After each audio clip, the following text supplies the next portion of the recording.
Okay, so a lot of this you've already heard before, but why not? We'll just sort of end up with a summary at the end of this. So, we talk about all the aerification that everybody's doing, but when we think about aerification, it's what do we want it to do? And sometimes this really affects the tool that you pick, right? We want to reduce underlying soil compaction, perhaps. Or on a golf course side, we may want to smooth the turf to encourage even ball roll or appearance. We may want to get some shoots to be stimulated or grow. One of the big ones that's been mentioned several times, particularly along with the idea of top dressing and what we're top dressing with, is we want to reduce layering. And then oftentimes we want to remove thatch, and you've already seen some wonderful pictures of thatch. So when we move on to that, and you can tell we all have the same sort of pictures of thatch, and this has already been identified and described, but we have this sort of layer here of intermingled living and dead plant tissue and roots and shoots. And you don't want it to go away completely because it provides resiliency to the turf, but you don't want to have it be excessive, because that's when you start to see things like scalping, and a wide range of insects think that thatch is just this wonderful buffet in which to eat. Dr. Reinhardt mentioned it. Sometimes people will talk about a thatch plus a mat, and they may identify the thatch as the layer where it's not quite as decomposed, and the mat is a layer where it's very well decomposed. So as you read things and hear people use terms, they may say thatch, they may say thatch mat, or they may say mat. I'm sort of lazy and I call the whole thing thatch. So this all kind of comes to this one term, cultivation. And if we think about cultivation from a field crop perspective, we sort of assume that that means tillage, right? You're upending the soil in some way to plant a crop. But what we're doing when we aerify or vertical mow or insert tines into the soil is cultivating. But the thing about it in turf is it rarely can be disruptive. And that adds a whole nother level of management. And you've heard people talk about that already, right? The impression of the people that come to the racetrack or to your polo field or to your eventing facility. You don't get to do this to your polo facility, do you? Not without somebody being vastly unhappy, or unless it's a complete renovation. So what we do, it can't be wildly disruptive, it can't be wildly visible, and it needs to heal or repair quickly. So here's a lot of terms you've already heard, and where do we fit these into an aerification program? So vertical mowing is where really, and I tend to think about this as the tool we reach for if we're trying to get thatch under control. You want to look at this for things like organic matter management or smoothing the soil. It's not the piece of equipment you're going to reach for if you know you have an underlying compaction issue or deeply layered fields. Then you may go to aerification.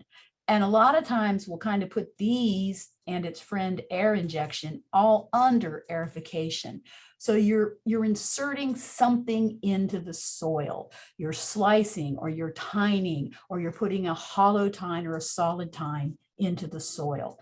And then this has been discussed already beautifully, which is top dressing, which is then applying a layer of compost or sand soil mix to your turfed surface, often in conjunction with an aerification, but not always. So, aerification. There's as many tools for aerification. I think you can already tell by the discussions today, right? You can have hollow tines, you can have solid tines. Mike Bodecker had some great pictures of all the different things that are available. You can go really shallow, you can go really deep. And just when I think I get them all figured out, last week somebody was like, tell me what you think about these ninja tines. And I'm like, the what? And so, as a turf researcher, I'm constantly having to go back and figure out all these different things.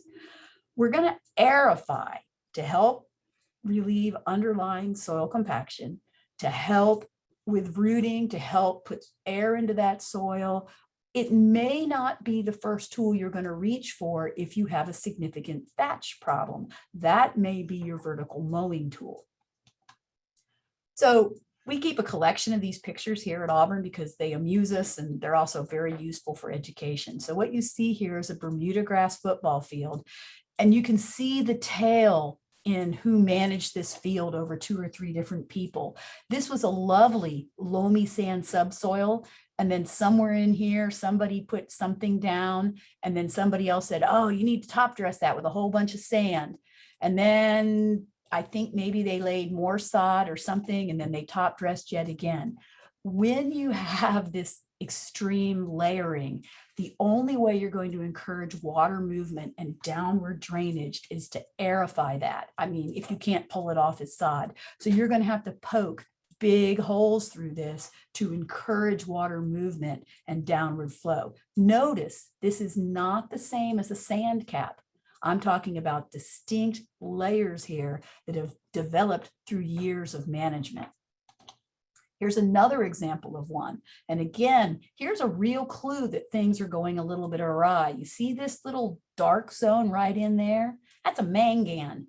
That is a manganese occlusion that is developed because a lot of the time in this particular soil, that's probably got water sitting right on top of that has put this into a reduced state. And this little thing is what tends to form. We're seeing a lot of that sometimes now at the base of some constructed putting greens and golf course management systems. But that's a clue that, again, what would I do with this if faced with this? I'd be poking some holes. Would I top dress behind them? Yeah, I probably would. So you've seen all these pictures. Somebody else has had a picture of a soil reliever. Here we have 7/8 inch diameter tines that have an effective aerification depth of about 8 inches. Here's an old Ryan GA60 that goes about 4 inches deep with 3/8 inch tines. So again, you could put hollow tines on this. You could put hollow tines on that. All the discussion about machines that shake and quake and sort of have a disruptive effect is a great thing, because Mike Bodecker at the very beginning mentioned that if you use something like this that doesn't do that, it just goes in and out of the soil and it goes to the same effective depth of aerification, and you do that in and out over a couple years, you can indeed produce a little zone of compaction at the very base of these aerification tines. But when you switch to something that creates a lifting or shaking effect, and particularly our research has shown if it's hollow tine, you're pulling a core out, we don't see that development of a subsoil layer. This is like at the absolute simplest. I offer this for the people who may be watching that don't have these sort of facilities and are maybe running things like a stadium jumping course, or you've got a small turfed area for equestrian or dressage. Potentially, your polo field is maybe your practice areas. We jokingly call this the dinky rig. And, if you $380 at Lowe's, and then you put your cement blocks right in here and grab a beer and go to town. And, you go about 1 inch deep and you create these sort of holes. Clearly not what you're reaching for if you have a significant compaction problem. So thank you to Sean. He sent me some equestrian type pictures to show the same kind of lifting action, aerifying a field. Now, I've got, I think, 3 pictures that I want to show you how we quantify this in research. Now, these are off of a Bermuda Grass football practice field. So these fields got just hammered. And what you're looking at here is increasing compaction in the soil measured by a penetrometer. So increasing soil resistance. In other words, as we go this way, the surface gets a lot harder to put this probe into the ground. And then we have depth, and it is in millimeters, sorry. So we're somewhere around 6 inches deep right there and 8 to 10 inches down here. Okay. So in every slide, I've got 3 of these. The red triangle is no aerification. So over 2 years, we didn't put any holes in this thing at all, okay? We just let everybody go to town on it. And the green triangles in this case is the dinky rig, my little pole behind rig. Notice everything lays right on top of each other. We have a zone of compaction at about 4.5 centimeters. So that's about 2.5, 3 inches deep. And doing the dinky rig does nothing to relieving the degree of soil compaction. So we're going to stick this big dog in there. All right, the soil reliever. Now the H means that's hollow tines. So I know the picture shows solid tines, but we did have hollow tines on, which meant we were removing a core of soil, which we then took off. And in this study, we left the holes open. We did not top dress. Notice in the top, 4 inches or so, we have no significant difference. Those things are laying right on top of each other. But look when we get deeper. And all this is my statistics to myself telling me that I have a significant reduction in soil compaction when we put the big hollow tine soil reliever in the ground. So this allows us to document that we do see effects. What about in the surface? Well, with this 4-inch deep rig, as would make sense, we're not doing a dang thing down there. Yeah, the tine doesn't go that far. But look up here in the surface. Again, we see significant reduction, and it's significant. So to kind of support what Mike was talking about at the very beginning, rotating your pieces of equipment, and some of the folks that have talked about what they do in real life are doing exactly the right thing. They're rotating the tine sizes and the pieces of equipment that are available. Now, I make fun of the dinky rig. Does it do anything? Yeah, it actually does. Anything that stimulates shoot development is great. So you noticed here, when we took some data at the end of this 2 years, we did increase root length density. And I'm sorry, let me be correct. We did increase the dry weight of all roots. We didn't measure root length. So any of these fun little things really helped root weight. Some also stimulated shoot density, weirdly, including the dinky rig. Why? I think it's acting more like a vertical mower. Remember, this is Bermuda grass, which has lots of aggressive stolons and rhizomes. So we're kind of breaking up those stolons and rhizomes and encouraging shoot growth. Now, thanks to Sean, we've all been merrily sharing his pictures that he took. And again, there's been a wonderful discussion about top dressing. Oftentimes, top dressing usually means a thin layer of sand. But I think in the area in which you work, and certainly for eventing, if eventers or polo players are talking about top dressing a significant apart, say like a galloping track, I think some of the composts or other things that might be available to you would work just as well. Top dressing ultimately is incredibly beneficial, but it does take a lot of time. It takes a lot of effort. And you need to make sure you get good top dressing sand, something that matches your underlying layer as closely as you can, so you're not inadvertently building those layers that I showed you in some of the previous pictures.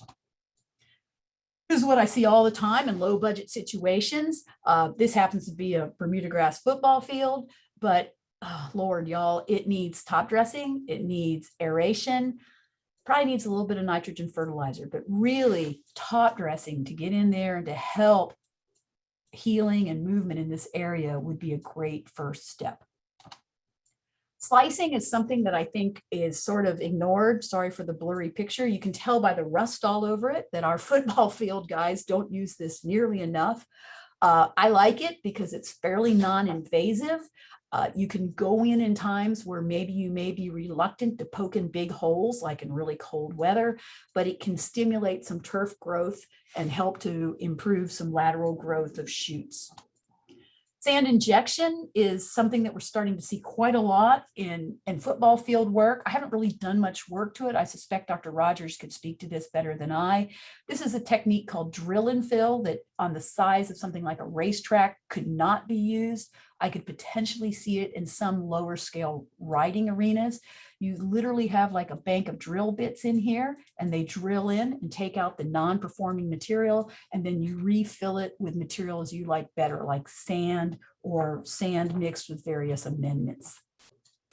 Air injection, I was super heartened to hear somebody say that they do have one of these units. We're doing a little bit of work with these air injection units, and they are slow. To do our entire football field is about a 2-day activity, perhaps one of the most boring activities known to mankind. The things we do not know very well yet about air injection is these are the injection tines here. They work very well on sand or sandy-based soils, so like the USGA mix that many of you have mentioned. But how far forward do you allow this to go before you insert those tines again? Some work we've been doing with it looks like in a loamy sand soil, it has a circular air impact range of about 2 to 2.5 feet. So that means you better be inserting these tines about every 2 to 2.5 feet. How long does this last? The work at our football field has shown you create that macro pore at the base of the injection tine. So down here, you create kind of a big macro pore, about 7 to 10 days. And then after that, it sort of falls back in on itself and you need to do it again. Not necessarily a negative, just a facet of the equipment. It's an incredibly useful piece of equipment for drying perennially wetted surfaces. Again, our guys bought one for the athletic fields and the baseball fields, and they've got some spots that just tend to stay a little bit wet, and they use this quite a lot. You can buy a handheld unit now. I haven't done anything with that. Lastly, it's something that I just want you to see. I have really done no research with phrase mowing. It's become very popular in a lot of warm season areas where you essentially are just taking off all the above ground growth and sort of tilling it up and then letting regrowth come back from the stolons and rhizomes. There's some really interesting work going on with a project looking at phrase mowing for the control of poana, because you're basically pulling off that seed bank. If you remember or have been around the old flail mowers, FL, I'll spell it real quick and then I'm done for the day, I think. Flail mowers, to some degree, this is a sort of a fancied up, more efficient flail mower. But again, there may be some other turf guys that can speak to this on the call. I haven't done much with these. And that gets me done right where I was supposed to be, and we could have questions or general comments. Thanks, guys. This is Karen, and this is her land. She's been here a long time, along with Mojo. The first fence post went up here. Now there's 5,000 of them. After the storm, she started the cleanup here. And when she needs some peace and quiet, she always finds it right here. This is more than just land, it's home. Karen runs with us on a John Deere 3E Series tractor, because who says a day's work has to take all day? Nothing runs like a Deere. Search John Deere 3E Series for more.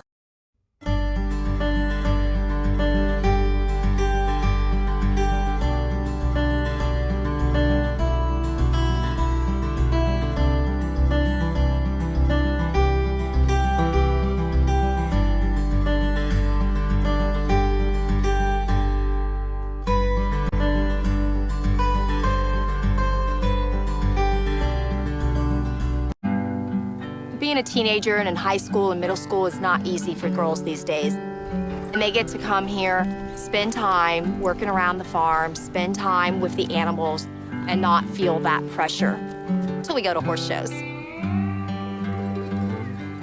The first time I saw this land, I was about 12 years old.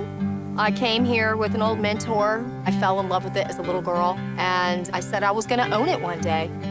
My mother, when I was 4 years old, put me on a little pony walking around the zoo. That was it for me. Love at first sight.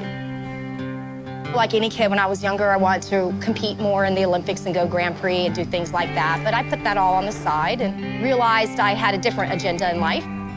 I've taught about 800 kids in this area. A typical day starts early in the morning with feeding the horses. Then usually we clean stalls. This is a daily chore, sometimes twice a day. I'm always on the tractor, mowing, spreading things around, you name it. This is a John Deere 3025P. I love my tractor. I couldn't live without it. I like to just relax and be left alone. I call it my husband. He's very reliable, and it doesn't argue. It's so easy to use. My 68-year-old mother has never driven anything like this before, and she was scared to death of it. And once she did, she loves it. She drives it all the time for me and helps me out around the farm. Being here in Florida, we deal with a lot of hurricanes, so it can be very stressful when we're in the path of one. That John Deere helps me so much. We go around picking up debris, moving, pushing things with the bucket. I always have an average of 50 students, so whenever there's a disaster that comes around, they're always here and they're ready to work. I call all my girls my kids. They're like part of my family, and they get scholarships for riding, and so we try to keep our sport here a little bit serious but fun. We go to the horse shows. It's great for them. Good, very nice. Teaches them a lot of sportsmanship, how to be more in charge and have more self-confidence. A little stronger on that. There. The parents tell me all the time, you are such a huge influence in our child's life. I love to share my experience with these girls and be able to steer them in a better path. Everybody always asks me, how do you keep doing this? I say, just the sheer passion of it. What am I gonna do? Get a condo on the beach somewhere? I'm happier here. I'm Karen Neese, and this is my land.